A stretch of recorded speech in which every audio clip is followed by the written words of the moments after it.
Budapesta nu atrage doar turiștii din toată lumea cu farmecul său. Capitala Ungariei este și o destinație atractivă pentru investitorii străini, dar și o bogată sursă de companii în rândul fostelor țări comuniste din Uniunea Europeană.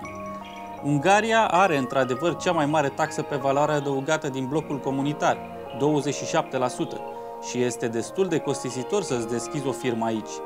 Nu e de mirare că Ungaria ocupă doar locul 42 în clasamentul Doing Business 2016, realizat de Banca Mondială, ceva mai slab clasată decât România și Bulgaria. Cu toate astea, taxele par să se vadă în infrastructura superioară a Ungariei, unde mai punem că Budapesta singură are 7 poduri peste Dunăre, în timp ce numai 2 poduri leagă România de Bulgaria peste fluviu. Acesta este climatul în care, printre impunătoarele clădiri istorice din Budapesta, s-au ridicat mari centre de business, precum și startup-uri locale care s-au impus și în America. Aici au apărut companii de tehnologie globale, ca NNG, care produce cunoscutul soft de navigație GPS iGo, utilizat de mari producători mondiali de dispozitive GPS, Clarion, Becker sau Samsung. Tot la Budapesta am găsit Prezi, o companie cunoscută pentru tehnologiile sale internet cloud folosite de studenți, antreprenori corporatiști sau jurnaliști din toată lumea pentru a-și prezenta mai ușor proiectele, ideile și afacerile, fără bariere. Cu 75 de milioane de utilizatori din mai toate țările, compania budapestană a făcut saltul în America, unde are un sediu la San Francisco, reușind să atragă investiții de 71,5 milioane de dolari. Pe noi ne-au primit la sediul lor foarte expresiv din strada Nogmezo, unde ne-au explicat cum face Prezi bani. Prezi has actually started in 2009 here in Budapest, here in Hungary, and we have 3 co-founders, and one of them is Adam Somlai Fischer, who started to create presentations in the early 2000s when he was giving talks about his artistic work, because he was back then an artist who was invited to exhibitions and to a lot of places, and he was doing complex installations, and he was unable to describe what his installations were about with the available tools, which were linear storytelling tools. So he was looking for something where he could put his ideas into context and he could show the big picture, then zoom into the details and show the relations between the things. So this is how Prezi actually started. And one of his presentations were seen by our other co-founders, Peter Halacsi, who was back then a university teacher, and they too started to work it on create this idea into a product when the third co-founder, Peter Arway, joined them, and they were looking for investors, and they were started to work on the product, and in 2009 April they finally launched Prezi.com. Since we made an amazing journey, right now we have 75 million users from all around the world. So what I can say that from literally every country of the world we have users, and these people have created the world's largest database of publicly available prezis of 260 million prezis. So if someone is looking for an inspiration, you can go to Prezi.com and go to the Explore or to the gallery, and you can find prezis, and you can on any topic, and you can start to build your presentations based on the current ones. So this is our story. Right now we have 2 offices, one in San Francisco, the other one here is in Hungary. And altogether we have around 250 employees. But in terms of revenues, how was this journey from the initial investment to today's Prezi? In terms of the revenue, we are not disclosing these figures. What I can tell you that we had 71.5 million US dollars of investment, and Prezi is cash flow positive, which is really rare among startups, and Prezi is cash flow positive literally from the very beginning, so we are in a healthy condition. Prezi, of course, is a startup, a very successful startup, but it actually is a tool used by startups around the world. Tell us about how the startups use Prezi, and how does Prezi help them, and what does Prezi brings actually new in the life of startups? So when a startup has an idea and they start to work on this idea, what they usually do that they go to investors. They are pitching their idea, they are pitching their companies.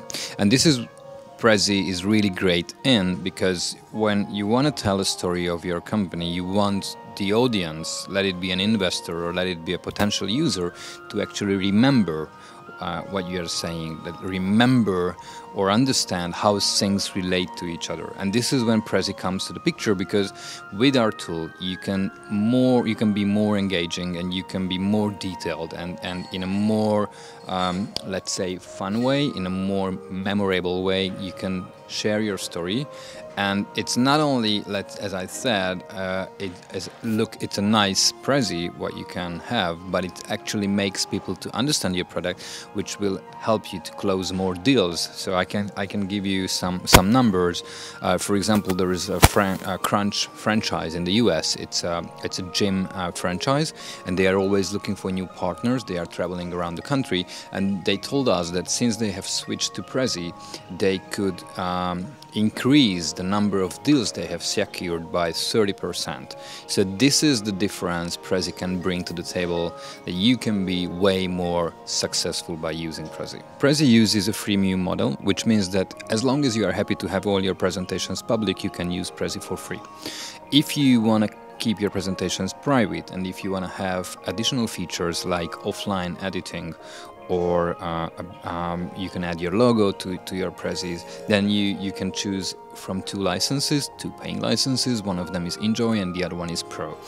And quite recently we have just introduced a new product called Prezi Business, which was created and developed, designed for the needs of the businesses, for the needs of companies. And what we have seen in the past few months, that sales and marketing people are using Prezi a lot. So we started a discussion with them, and we learned how do they use Prezi, what they would love to have in addition to the currently or already available tools and features. And this is what led us to create Prezi Business, which is created around teamwork, because what we found that it's when we are talking about a big company or a bigger company, it's quite rare that they are creating a Prezi on their own. So it's more like a teamwork. So this is why we made the whole workflow around teamwork, so people can communicate to each other more let's say smoothly. For example, we added to the Prezi the Slack integration, so whenever someone opens your Prezi or whenever someone has a question about your Prezi, you receive a Slack notification.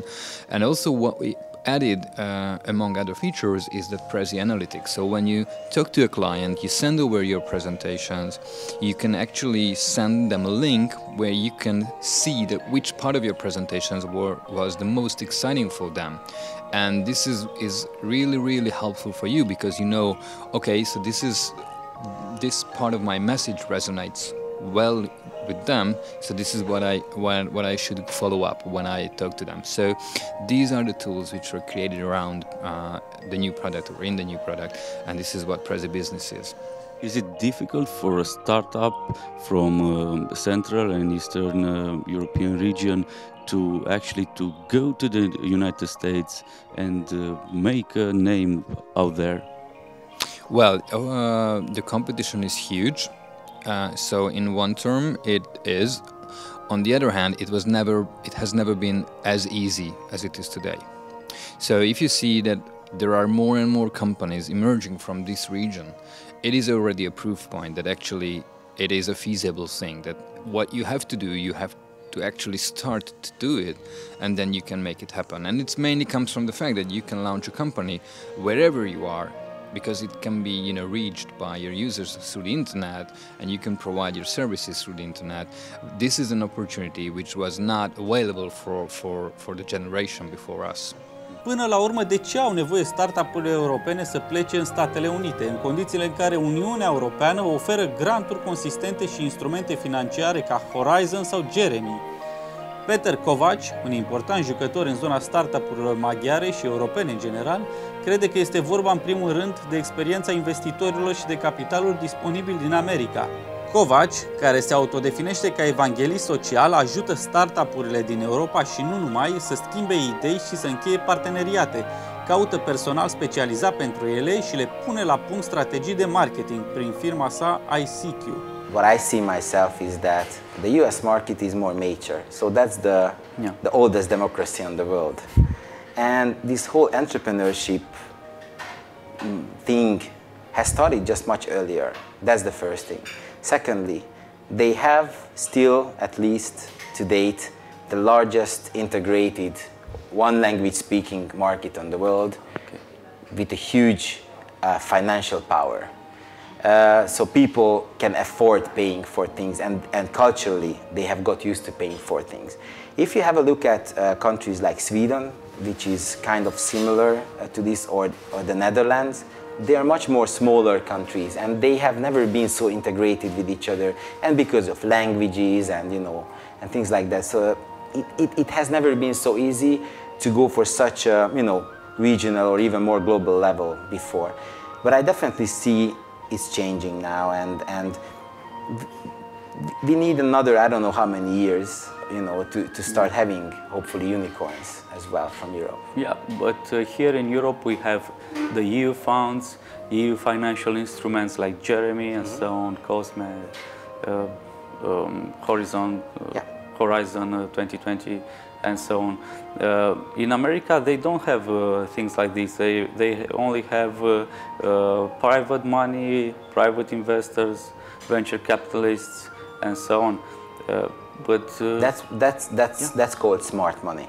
Yeah. So that's the difference. So we have money, but we don't really have the knowledge, at least not as much as they do, because the healthy way of, as I see, the healthy way of